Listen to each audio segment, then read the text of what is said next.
السلام علیکم ناظرین و سامعین۔ ناظرین کرام، الشمس المعارف الکبریٰ نامی ایک انتہائی قدیم اور پراسراریت سے بھری یہ کتاب جو 6 صدی عیسوی کو عربی زبان میں تحریر کی گئی تھی، جادوئی علم اور روحانیت پر مشتمل یہ ایک ایسی کتاب تھی جو طلسم کی دنیا میں ایک پراسرار حیثیت رکھتی ہے۔ اپنی پراسراریت کی بنا پر یہ کتاب بیشتر اسلامی ممالک میں پابندی کا سامنا کر رہی ہے۔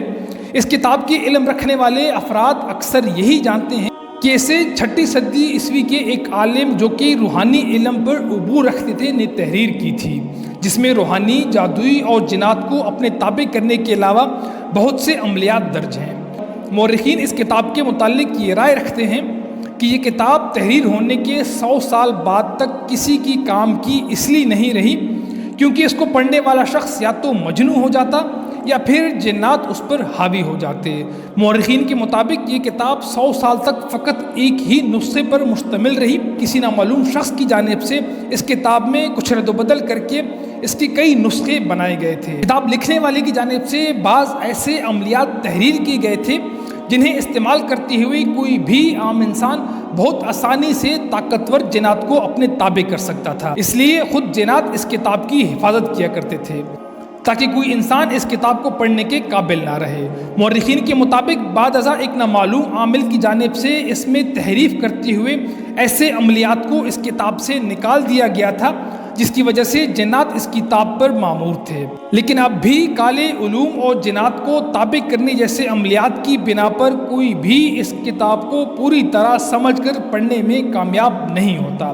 اس کتاب کو پڑھنے کی کوشش کرنے والے افراد پاگل پن، مرگی، سحر، جنون یا دیگر امراض میں مبتلا ہو جاتے ہیں۔ اگرچہ علماء اور دیگر علوم رکھنے والے حضرات احتیاط کو مد نظر رکھتے ہوئے اس کتاب یعنی شمس المعارف اور اس کے مصنف کے بارے میں انتہائی محتاط انداز میں گفتگو کرتے ہیں، لیکن بعض ذرائع سے ملنے والی معلومات کے مطابق اس کتاب یعنی شمس المعارف کے مصنف کو براہ راست یہودی اور اس کو کفر کا مجموعہ قرار دیا جاتا ہے۔ اسی وجہ سے نہ صرف سعودی عرب بلکہ دیگر اسلامی ممالک میں اس پر سخت پابندی عائد ہے۔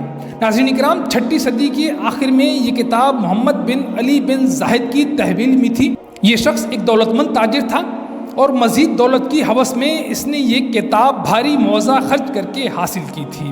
اس دور میں اس کتاب کا صرف ایک ہی نسخہ موجود تھا، لیکن بعد میں کچھ تبدیلیوں کے ساتھ اس دور کے لحاظ سے کئی نسخے تیار کیے گئے تھے۔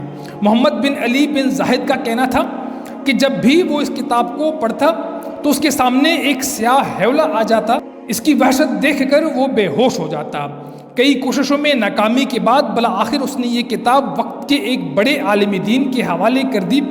ناظرین کرام، مذکورہ کتاب کی حفاظت پر شیاطین، جنات مامور تھے۔ کتاب میں موجود بعض عملیات کی وجہ سے وہ انسان کی غلامی میں آ سکتے تھے، چونکہ یہ کتاب خود ایک نادر عملیات کا ذخیرہ تھی۔ اس بنا پر وہ یہ قدرت نہیں رکھتے تھے کہ وہ اس کتاب کو کوئی نقصان پہنچا سکتے۔ کچھ پراسرار واقعات کے بعد یہ کتاب منظر عام سے اوجھل ہو گئی۔ جب 7ویں صدی عیسوی میں یہ کتاب دوبارہ منظر عام پر آئی تو اس میں موجود عملیات کو ایک حد تک ختم کیا جا چکا تھا۔ اس کتاب میں موجود وظائف اور طلسم کی طریقہ کار میں سے اب بھی بعض عمل ایسے ہیں جنہیں پڑھنے والا ایک عام انسان جو ان علوم سے ذرا بھی واقفیت نہ رکھتا ہو تو وہ شخص کسی ناگہانی آفت یا مصیبت سے دوچار ہو جاتا ہے۔ لیکن اب تک یہ وضاحت سامنے نہ آ سکی کہ اس کتاب کے وہ کون سے حصے ہیں جنہیں پڑھنے سے انسان مصیبت اور مشکلات کا دوچار ہو جاتا ہے۔ مورخین کے مطابق ایک شخص ایسا بھی تھا جو کسی حد تک یہ کتاب پڑھنے میں کامیاب ہو گیا تھا۔ وہ اپنے لقب السائی سے جانا جاتا تھا۔ السائی کا تعلق یمن سے تھا جو کہ 10ویں صدی کا ایک عامل تھا۔ اس شخص نے کتاب کے کچھ حصے حاصل کر کے اس کے ذریعے عمل کرنے کی جب کوشش کی تو پہلے جنات کی طرف سے اس کو روکنے کی کوشش کی گئی۔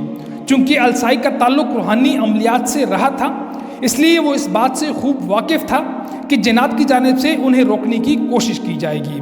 اس بات کو مد نظر رکھتے ہوئے اس نے عمل کی شروع میں ہی کچھ ایسے اعمال اپنائے جس کی بنا پر جنات کی اس تک رسائی ممکن نہ تھی۔ اس کی بدولت وہ کچھ انتہائی طاقتور جنات کو تابع کرنے کے آخری مرحلے تک پہنچ چکا تھا۔ اس آخری موڑ پر جنات نے اسے مات دے دی۔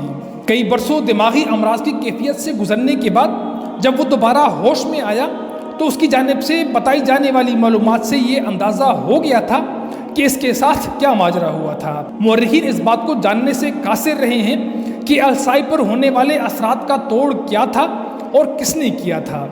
ناظرین کرام، حیران کن طور پر السائی ہوش میں آنے کے بعد خود بھی بھول چکا تھا کہ اس نے کون سا عمل اپنایا تھا۔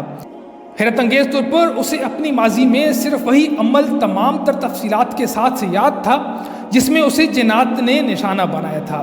السائی کے مطابق وہ ایک قبر میں گرے تو ان کا بدن ناپاک ہو گیا تھا۔ یہی وہ موقع تھا جس کا جنات نے فائدہ اٹھایا اور انہوں نے براہ راست السائی کے دماغ پر اثر چھوڑا تھا۔ السائی کے مطابق قبر میں گرنے تک انہیں تمام تر معاملات یاد تھے۔ ان کا کہنا تھا کہ قبر میں گرنے سے پہلے کسی نے کوئی بھاری چیز اس کے سر پر ماری تھی، جس کے بعد وہ اپنے ہوش کھو بیٹھا تھا۔ مورخین کے مطابق یہ کوئی بھاری چیز نہیں بلکہ جنات کا حملہ تھا جو انہوں نے السائی کے سر پر کیا تھا۔ 10 سال تک السائی اس علاقے میں دیوانوں کی طرح رہا، جس کی بنا پر وہ لوگوں میں السائی کے نام سے مشہور ہو گیا تھا۔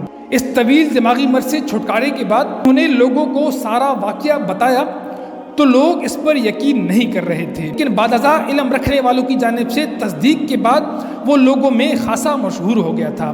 آج بھی الشمس المعارف الکبریٰ کے نام سے عملیات کی کتاب موجود ہے جن کا اردو ترجمہ بھی موجود ہے، مگر یہ وہ کتاب نہیں ہے جو احمد بن علی البونی نے تحریر کی تھی، بلکہ اس نام کو استعمال کرتے ہوئے مختلف عامل حضرات اپنی کتاب کا نام الشمس المعارف الکبریٰ رکھ دیتے ہیں اور مصنف کا نام احمد بن علی البونی لکھتے ہوئے خود کو مترجم کی حیثیت سے پیش کرتے ہیں۔